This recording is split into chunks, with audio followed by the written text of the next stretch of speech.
रात के 2 बज रहे थे। फ़ोन की रिंग बजती है। 26 साल का आनंद नींद से जाग बड़ा खुश होकर फ़ोन को रिसीव करता है। खुश इसलिए होता है क्योंकि उसकी नई नई गर्लफ्रेंड बिना टाइम देखे कभी भी उसको फ़ोन कर देती है। फ़ोन की दूसरी तरफ से आवाज़ आती है, जन्मदिन मुबारक हो बेटा। आज मेरा बेटा पूरे 26 साल का हो गया है। मैं बहुत खुश हूँ। माँ की आवाज़ सुनते ही आनंद के चेहरे के एक्सप्रेशन बदल जाते हैं। वो गुस्से में बोलता है, माँ तुझे समझ नहीं आता, इतनी सी बात के लिए मेरी नींद खराब कर दी। ये बात तो तू मुझे सुबह भी बोल सकती थी। इतना कहकर वह फ़ोन काट देता है। थोड़ी देर बाद फिर से फ़ोन की रिंग बजती है। आनंद फिर से फ़ोन उठाता है और इस बार फ़ोन पर पापा होते हैं। आनंद इस बार पापा से बात करता है। थैंक यू पापा, आपने मुझे बर्थडे विश करने के लिए फ़ोन किया, वो भी इतनी रात को। पापा कहते हैं, नहीं बेटा, मैंने तुम्हें मुबारकबाद देने के लिए नहीं बल्कि ये बताने के लिए फ़ोन किया है कि तुम्हारी माँ बिल्कुल पागल है। वो इतनी पागल है कि पिछले 1 महीने से मुझे हर दिन तेरा बर्थडे याद दिलाते आ रही है।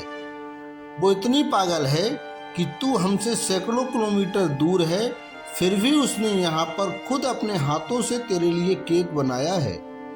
ऊपर से ये जिद किए बैठी है कि जब तक तुझे विश नहीं कर देती तब तक न खुद खाना खाएगी न मुझे खाने देगी। आनंद सब ध्यान से सुन रहा था और उसे ये महसूस भी हो रहा था कि उसने अपनी माँ को फॉर ग्रांटेड ले लिया था। वो बोला, नहीं पापा, माँ बिल्कुल पागल नहीं है। पापा कहते हैं, नहीं बेटा, तू अपनी माँ के पागलपन को नहीं जानता, मैं जानता हूँ। वह तो 26 साल पहले ही पागल हो गई थी जब डॉक्टर ने उसे कहा था, या तो हम बच्चे को बचा सकते हैं या आपको। उसने बिना सेकंड भी सोचे बच्चे को बचाने का फैसला ले लिया और मुझे भी कसम देकर उस फॉर्म पर साइन करने के लिए मना लिया था जिस पर लिखा था उसकी जिंदगी इस ऑपरेशन से खतरे में और उसे कुछ होता है तो उसके जिम्मेदार डॉक्टर नहीं होंगे। अब तू ही बता, बिना तुझे देखे जो औरत तेरे लिए मरने को तैयार हो जाए उसे हम पागल नहीं कहेंगे तो क्या कहेंगे। इतना कहकर पापा ने भी फ़ोन रख दिया। आनंद ने भी अब ये महसूस किया था कि वह जो कर रहा था वो भूल नहीं, गुनाह था। हाँ, एक बार किसी इंसान को दुख दो तो कोई बात नहीं, लेकिन भगवान को दुख देना गुनाह ही होता है और माँ भगवान से कम नहीं होती। पश्चाताप के आंसू उसकी आंखों से बह निकले। सवेरा होते ही आनंद अपने घर की ओर रवाना हो गया।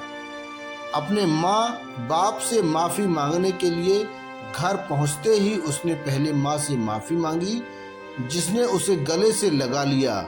फिर वह अपने पापा से माफ़ी मांगने लगा। पापा ने कहा, कोई बात नहीं बेटा, जा तू वापस चला जा। तेरी माँ हमेशा कहती थी तू उसे बुढ़ापे में संभालेगा, लेकिन मैं उसे समझा दूंगा जैसे आज तक मैं उसे संभालते आया हूँ, वैसे ही आगे भी मैं उसका ख्याल रखूंगा। उसे भी ये समझ लेना चाहिए, जो बेटा उसके एक फ़ोन करने से परेशान हो जाए वह उसे उम्र भर कैसे संभालेगा। बाप की ऐसी कड़वी बातें सुन आनंद की आंखें बहने लगीं। वो सर झुकाए अपने पाप के सामने चुपचाप खड़ा रहा। अपने बेटे को परेशान देख माँ आगे आती है और पापा को कहती है, जाने दीजिए, माफ़ कर दीजिए, हमारा ही बेटा है। माँ की ममता का मोल ना कोई लगा पाया था ना कोई लगा पाएगा। 9 महीने प्रसव की पीड़ा सहन करके हमें नई जिंदगी नई दुनिया में लाने वाले माँ ही हमारे हर गलती को माफ़ कर सकती है। जय हिंद।